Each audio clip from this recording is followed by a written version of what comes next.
Pois bem, amigos e amigas, vamos dar continuidade ao estudo dos campos temáticos da filosofia do direito.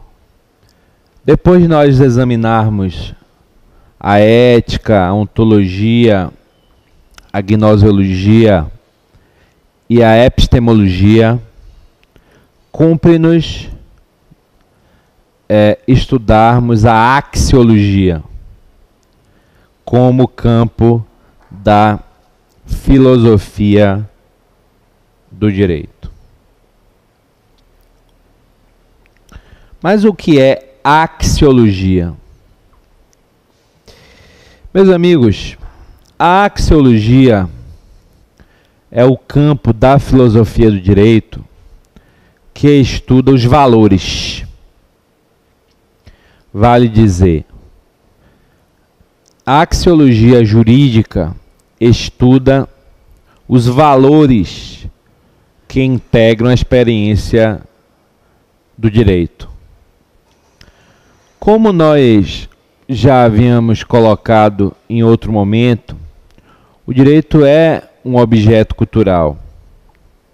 E como objeto cultural, o direito se apresenta como um objeto intrinsecamente valioso. Vale dizer, nós sabemos que o direito, enquanto ordenação normativa da vida social, consubstancia valores, procura atingir, concretizar esses valores. A dignidade, a liberdade, a igualdade, a solidariedade, a afetividade, enfim. A experiência jurídica, além de ser normativa, é também uma experiência axiológica. E dentro, obviamente, desse debate, surge o valor maior que orienta o direito, que é o valor da justiça. Podemos dizer, portanto, que o tema mais importante da axiologia é a teoria da justiça. Por quê? Porque a justiça é o valor supremo a ser atingido pelo direito. Vejam, portanto, meus amigos, que ao tratar da justiça como temática fundamental, a axiologia abre espaço para um debate sobre a dimensão de legitimidade da ordem jurídica. Se não, vejamos, o direito, gente, pode ser estudado em três dimensões. Na dimensão de validade, na dimensão de efetividade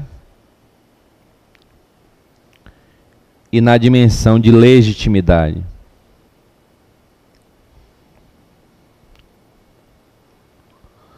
Na dimensão de validade, nós trabalhamos o direito como norma. Nós trabalhamos o direito como norma.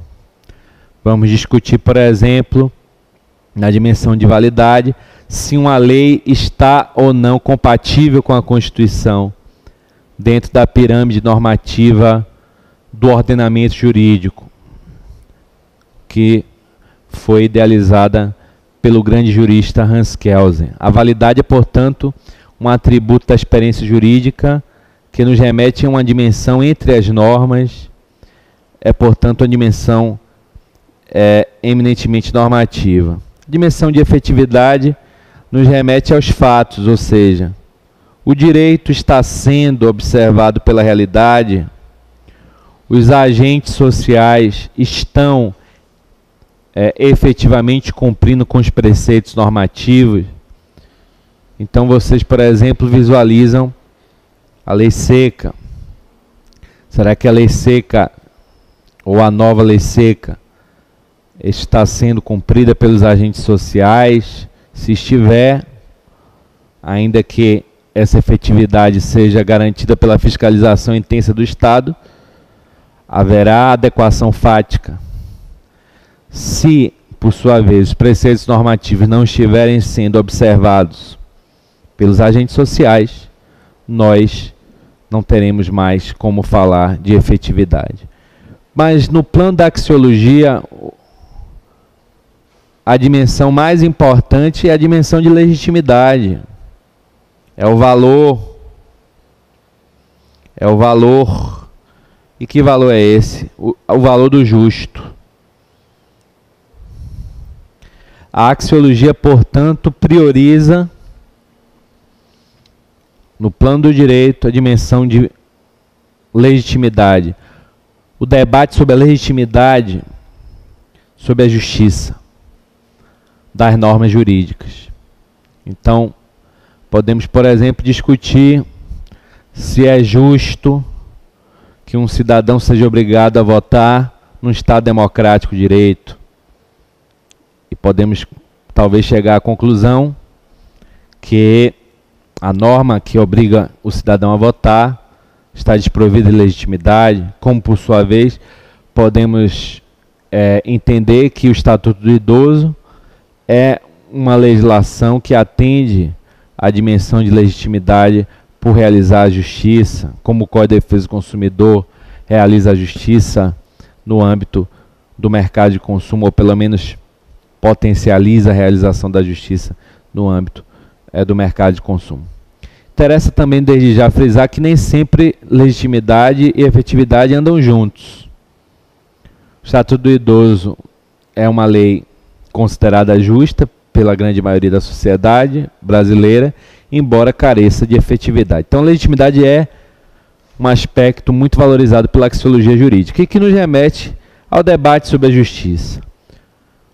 Obviamente, nós não esgotaríamos um debate imemorial em poucos minutos, mas, como o conceito de justiça não é um conceito de fácil percepção, nós poderíamos, a grosso modo, dizer que a justiça pode ser estudada sob dois prismas, basicamente. O prisma do universalismo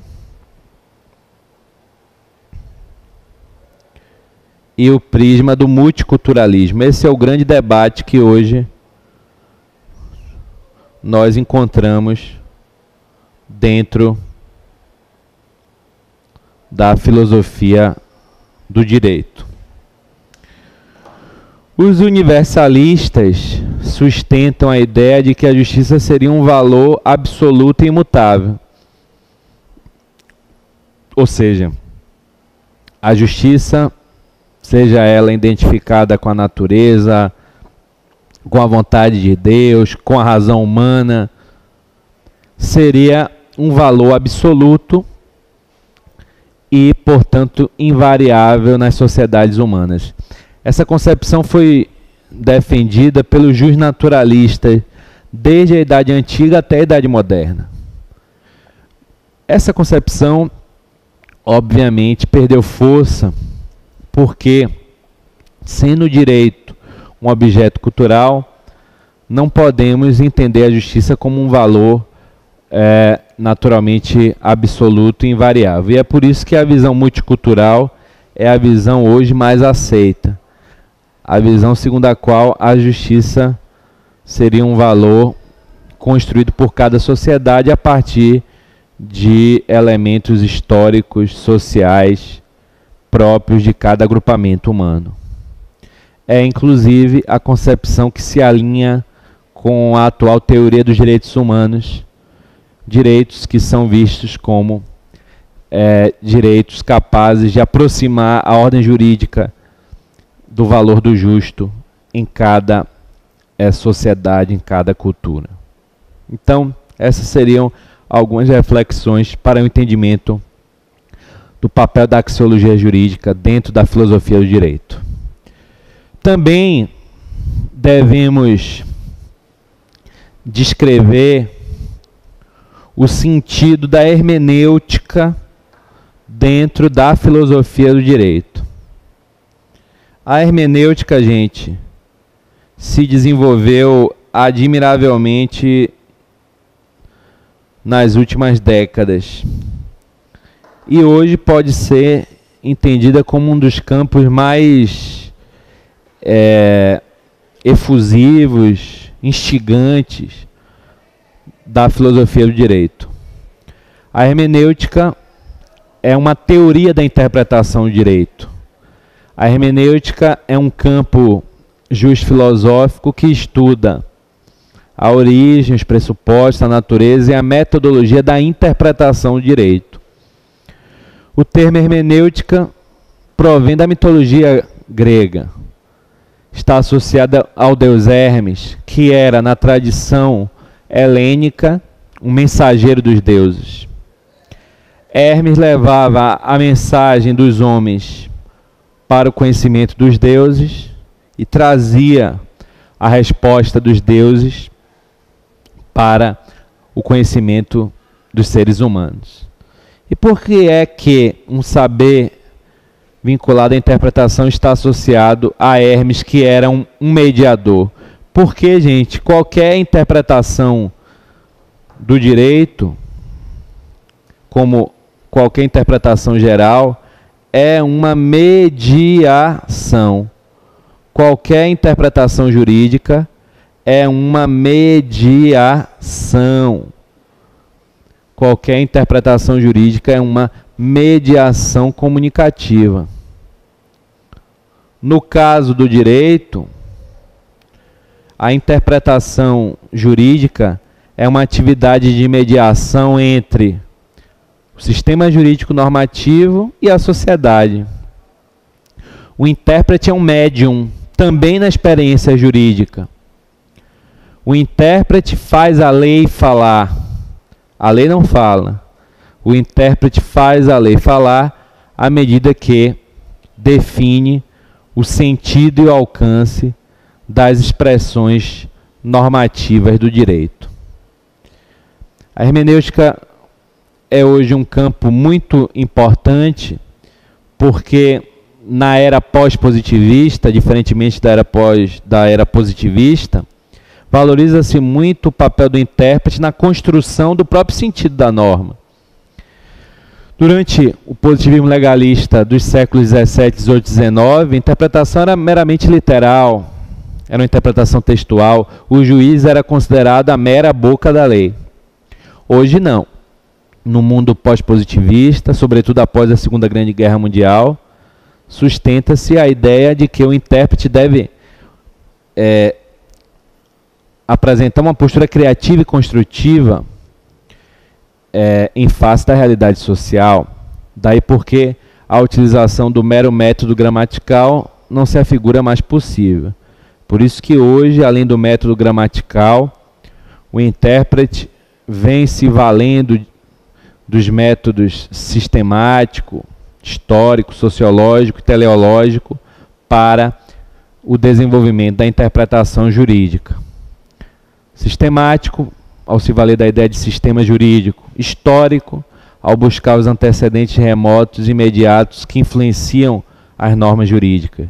Sociológico, ao procurar interpretar a norma com base na realidade social. E teleológico, ao buscar realizar os fins maiores do sistema jurídico, o que hoje é garantido pelo uso dos princípios. Princípios são os grandes vetores teleológicos da interpretação do direito. Hoje, a hermenêutica jurídica discute muito a transição, portanto, do modelo positivista para o pós-positivista, a transição da moderação judicial para o ativismo judicial, o reconhecimento de que a vontade do legislador não esgota a lei e que a vontade da lei deve ser apurada pelo intérprete a fim de permitir a adaptação constante do direito à realidade social. Também aqui no campo hermenêutico discutimos os tipos de interpretação, interpretação declaratória, restritiva, extensiva, bem como discutimos os métodos de interpretação, como os que eu mencionei, e como esses métodos podem ser utilizados para a própria evolução do direito. Tema hoje essencial para o debate sobre o ativismo judicial, para o debate sobre essa postura crítica, criativa e construtiva do Poder Judiciário na efetivação dos direitos fundamentais. Então esse é um campo muito importante da filosofia do direito. Um outro campo que eu não poderia deixar de referir é a semiótica. Semiótica é um outro campo da especulação filosófica que ganhou muita importância nos últimos anos. A semiótica é uma teoria da linguagem. Portanto, a semiótica jurídica estuda as conexões entre linguagem e direito. Vale dizer, estuda as relações entre direito e linguagem. E, obviamente, o direito é também um fenômeno linguístico. No campo da semiótica, o direito ele é estudado a partir de 3 dimensões. A dimensão sintática, a dimensão semântica e a dimensão pragmática. São essas as 3 dimensões da linguagem humana e também da linguagem jurídica. Vejam, desde já, que linguagem não se reduz a texto. O direito ele não se manifesta apenas de forma escrita, como através das leis. Ele também pode se manifestar a partir de práticas sociais, como os costumes. Linguagem é, na verdade, o conjunto de signos que transmitem mensagens. E nós sabemos que as normas, escritas ou não, transmitem mensagens que proíbem, mensagens que permitem, mensagens que obrigam o comportamento humano em sociedade. Quando nós examinamos as mensagens normativas do direito sob o prisma sintático, nós examinamos as relações entre os signos, ou seja, nós examinamos a relação entre as normas. Quando examinamos a dimensão semântica, nós examinamos a relação dos signos com a realidade, ou seja, a relação dos signos com o mundo circundante. E, nesse sentido, a relação dos signos normativos com a realidade circundante. Essa dimensão é importante, por exemplo, para examinarmos os problemas de vagueza ou mesmo de ambiguidade, discutirmos os conceitos jurídicos indeterminados. Uma palavra como dignidade da pessoa humana, o signo de dignidade é um signo que traz dificuldades de delimitação quando é associada à realidade, como também a expressão razoável, do princípio da duração razoável do processo. Então, nós só conseguiremos identificar o sentido desses signos a partir da observação da realidade, na dimensão semântica da linguagem jurídica. Já a dimensão pragmática aponta para os usos das mensagens. As mensagens elas podem ser usadas para atingir diversas finalidades, e o discurso jurídico é um discurso que pode ser também manipulado e pragmaticamente ser utilizado para determinados fins. E é por isso muito importante estarmos atentos para a análise pragmática do discurso, para o uso, inclusive, do discurso jurídico, até para que possamos criticamente verificar como o discurso jurídico pode servir a interesses muitas vezes inconfessáveis. Então, por exemplo, muitas vezes o discurso dos direitos humanos é utilizado para justificar a ofensa aos próprios direitos humanos. Então vocês se recordam, por exemplo, que os Estados Unidos invadiram o Iraque sob a alegação de que levariam ao Iraque o Estado Democrático de Direito e a afirmação dos direitos humanos. E justificaram, assim, pragmaticamente a ação militar, embora nós saibamos que esses objetivos não foram atingidos.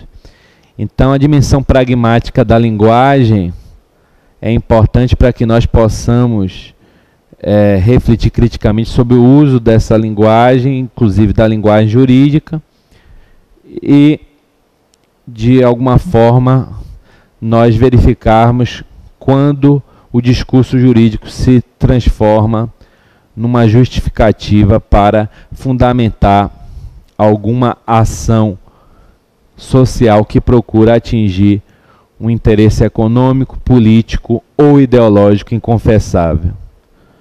A semiótica é um campo, portanto, muito importante e um campo que apresenta uma íntima conexão com a hermenêutica.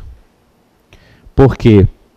Porque a interpretação do direito, ela naturalmente se processará numa dimensão linguística, seja no plano textual, seja no plano contextual.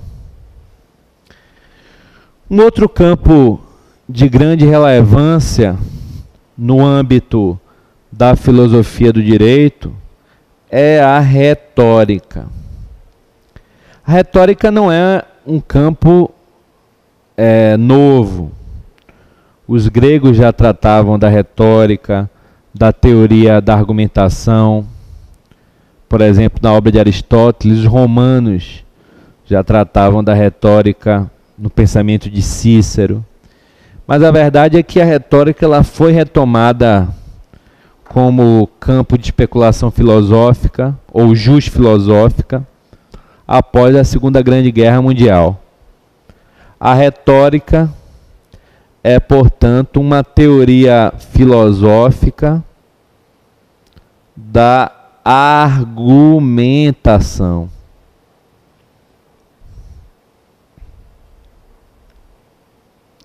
A retórica jurídica é, portanto, um campo da filosofia do direito que se debruça sobre a argumentação jurídica. Vale dizer, a lógica jurídica, gente, não é uma lógica dedutiva, como sustentavam os positivistas. E tratarei disso. É uma lógica argumentativa. Uma lógica baseada no uso de argumentos persuasivos. Vale dizer, a lógica do direito não é uma lógica dedutiva baseada, como veremos, na estrutura meramente silogística, meramente formal, mas sim é uma lógica substancial, carregada de valores que são trazidos pelos argumentos veiculados na comunidade jurídica. Vamos refletir sobre isso. Bom, então, a semiótica e hermenêutica e retórica estão muito ligadas. A retórica é uma teoria da argumentação. Vejam que os juristas a todo momento estão argumentando, estão procurando convencer os interlocutores que perfazem essa grande teia ou rede hermenêutica e linguística. É o advogado, ao elaborar sua peça ou em audiência, procurando convencer o magistrado. É o magistrado, ao decidir, procurando convencer os tribunais superiores quando prolata uma decisão. É o promotor, ao apresentar um libelo acusatório, procurando convencer o magistrado acerca da veracidade de suas alegações, enfim, todos os juristas e operadores do direito, em última análise, procurando convencer a sociedade. A argumentação é, portanto, uma atividade cotidiana do jurista. Por quê? Porque se o direito, enquanto ordem normativa que regula a vida social, é uma manifestação cultural, se a verdade absoluta não existe no plano das ciências culturais, as proposições jurídicas serão sempre interpretativas e, portanto, deverão ser acrescidas da capacidade de convencimento e de persuasão dos operadores do direito. Então é por isso que hoje não se entende mais a lógica jurídica como uma lógica dedutiva. Não se entende mais o direito sendo aplicado através de um silogismo.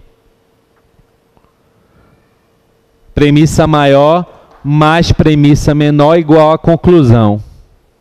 Todo homem é mortal, Sócrates é homem, logo Sócrates é mortal. Esse raciocínio silogista formal não se aplica ao direito. Por quê? Porque a diversidade da experiência jurídica não pode ser reduzida a um mero silogismo. Muitas vezes a estruturação desse silogismo se revela inadequada, produzindo resultados patentemente injustos. Se eu, por exemplo, aplico o silogismo naquela situação de alguém que furta uma maçã em condições econômicas de dificuldade, eu sou levado à conclusão de que essa pessoa deve ser punida pelo direito penal sem qualquer questionamento. A lógica do direito deve ser uma lógica argumentativa, uma lógica que envolva a apreciação dos valores e dos fatos sociais, uma lógica que congregue o uso dos bons argumentos. É por isso que os estudos atuais da própria retórica apontam para a utilização da lógica argumentativa como forma de permitir a construção de proposições razoáveis e verossímeis.